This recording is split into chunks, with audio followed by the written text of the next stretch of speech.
Welcome to the Executive Corner Expert Talks by Kalkine TV. I'm Sage, and today's guest is from an innovative entity called Advantage, Mr. Zach Yoshor, an Advantage Sports Tech Fund Analyst.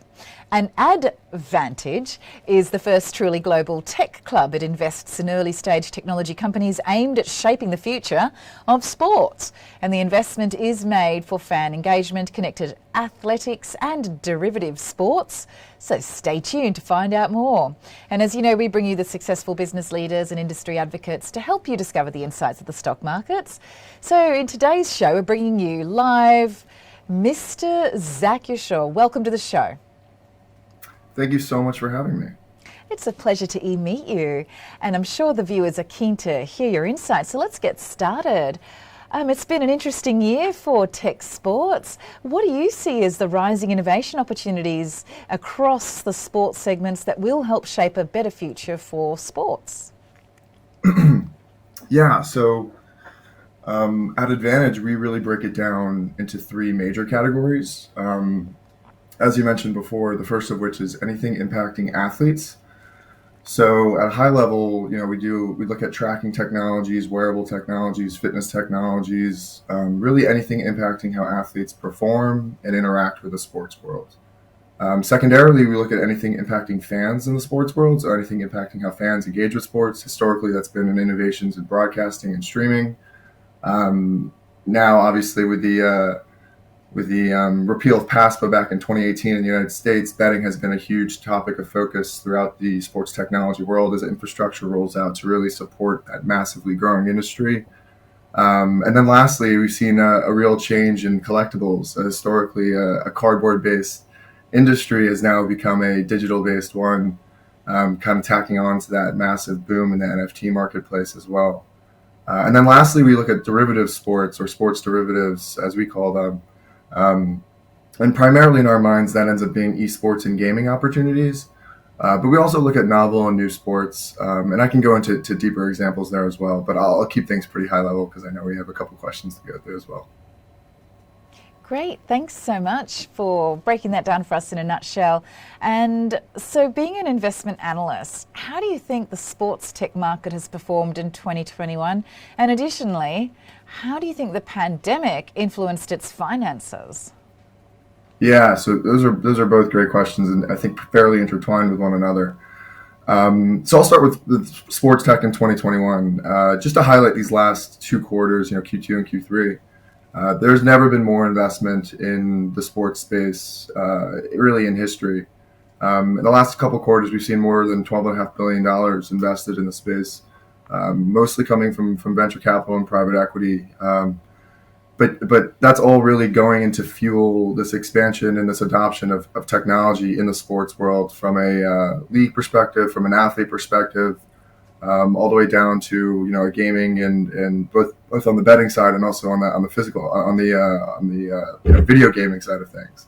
But yeah, that all boils back down to what the pandemic kind of did to the sports industry, and what it did was it caught it off guard. It's an industry that historically is a handshake based industry that was really slow to move and adopt new technologies, and in the pandemic, when you have a large percentage of revenues for sports leagues and teams usually comes from ticket sales and venue operations, and that was taken away from a lot of these teams and leagues. And so in order to really compensate for that, they were really willing to adopt new technologies at a faster rate, make riskier partnerships with burgeoning tech companies, so on and so forth. So it was really, while at first it seemed like sports really took a beating during the pandemic due to attendance issues, in the long run, I think it's going to be a real benefit for the industry as leagues are more willing than ever to adopt new technologies.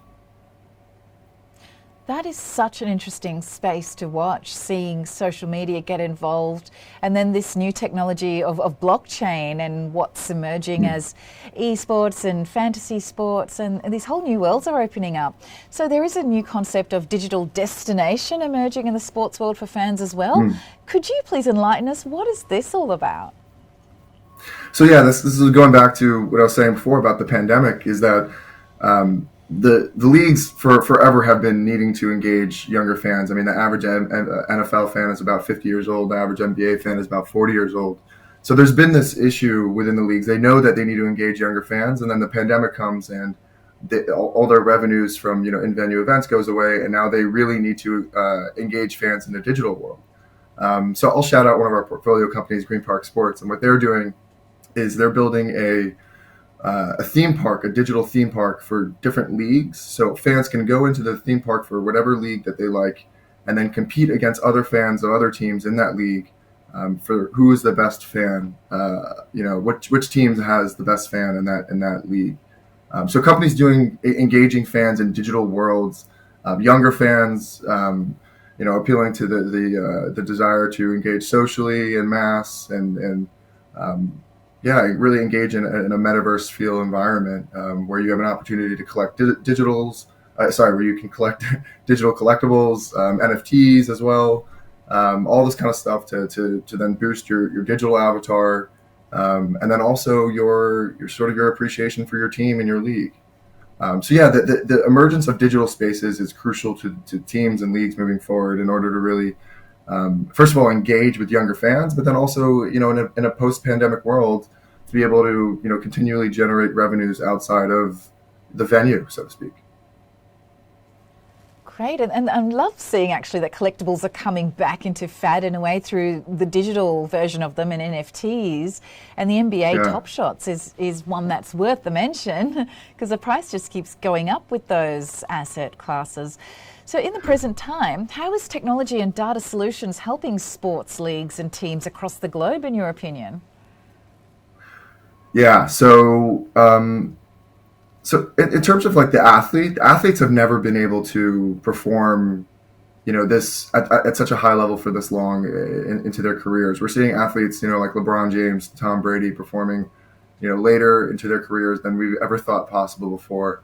And that's mostly due to, technologies, both recovery technologies, wearable technologies, tracking technologies that are there to really help athletes perform at their highest levels, to stop them from getting from overtraining and getting injured. So for athletes, this has been technology has completely redefined how athletes engage with sports, how athletes can perform, how long athletes can perform. So pretty revolutionary on that front. And then with leagues and teams, as we were talking about before, building those digital spaces and really engaging with younger audiences is crucial, and also providing new revenue opportunities. But, we're talking about blockchain. There are also, ways that leagues and teams are rethinking, ownership and rights to, certain merchandise, IP, and so on and so forth, and actually tokenizing those rights and putting them on a blockchain for their fans to actually buy or participate in. So there are tons of new ways that teams and leagues are redefining how they use their rights. And I'll actually shout out another one of our portfolio companies, Tempus X, who's essentially what they're doing is redefining how leagues are able to monetize their rights. Historically, leagues monetize through licensing deals, and we still see that. The NFL and just signed a massive licensing deal for all of its broadcasting rights for about $110 billion over the next 10 years. So the leagues still do operate like that, but the idea is that leagues can go away from that model and switch to a more of a partnership model with the companies looking to monetize and create products from their IP. So these leagues can actually participate in that IP moving forward. It's funny, we say, ESPN approached the NFL when ESPN was just a tiny little startup company. Hey, NFL, do you want to actually invest in us and go at this in a partnership? And the NFL said, no, instead, you can just pay us for a licensing fee and take our broadcasting rights. And over time, the NFL looks at that deal and wishes they could have participated in the upside of that. So yeah, just redefining how leagues are able to actually monetize their IP and rights. That's so interesting. I've seen some European soccer or football teams recently become tokenized, and that's an interesting concept to watch. And I think one of our local Perth baseball teams have decided to get paid in Bitcoin. So, I mean, it's really an expanding space and is revolutionizing sports sector as we know it. And we're reaching the end of the discussion now. Zach, in your opinion, what are the key trends that will lead the sports tech world into 2022, which is just around the corner now? Yeah, so I mean, I touched on them a few of them already, but in my mind and the way we break down sports, I think within connected athletics, wearables like Whoop and Aura really just kind of scratching the surface of what's possible. I think bio-tracking and understanding the human body and really understanding performance at a granular and scientific based level is something that is just now being innovated and coming to market on a consumer level. So look out for stuff like that. And then within fan engagement, betting, as betting rolls across the United States and regulations slowly pick up and people are actually able to bet on sports games in America. It's not just the casinos and sports books that require funding to get up and going, but companies providing the infrastructure, the data infrastructure layers that enable betting to actually take place, and then also create that the experience that most American consumers require, in order to really engage with it with a product. So betting as well is something that's really a massive industry opportunity that's just now becoming a realization in America. And then I think in gaming, we were talking about blockchain before. Gaming, the world of blockchain gaming is fascinating and one that is rapidly growing and changing.